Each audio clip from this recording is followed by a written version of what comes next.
Alors, concrètement, pour mesurer la fiabilité du temps de transport, ça va déjà dépendre de quel mode de transport on veut faire. Pour la voiture, c'est assez compliqué. C'est assez compliqué parce qu'on est vraiment sur la distribution du temps de déplacement. Et donc, il faut avoir pas mal de capteurs et de données pour réussir à reproduire ça. Et pour les transports en commun,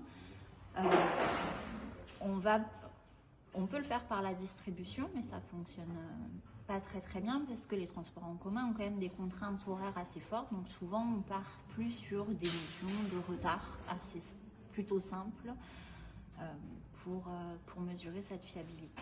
Pour le critère, alors oui, apparemment la fiabilité du temps, ça va être un des premiers critères pour les transports en commun, d'être sûr d'arriver à l'heure, de ne pas rater sa correspondance. Après, est-ce que c'est vraiment le critère de choix?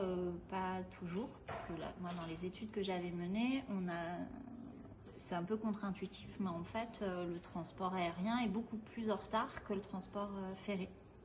Et juste parce que, et encore plus important, parce que dans le transport aérien, on prend des petites marges de sécurité. Ils vont annoncer des temps de transport beaucoup plus longs que ce qu'ils ont besoin, et pourtant, ils arrivent à être plus en retard que le train.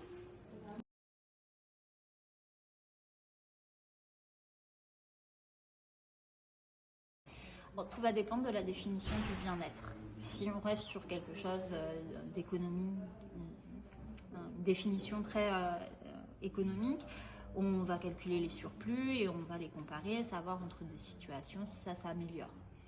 Globalement, ça s'est fait pour toutes les analyses coût-bénéfice dès qu'on veut créer une nouvelle infrastructure.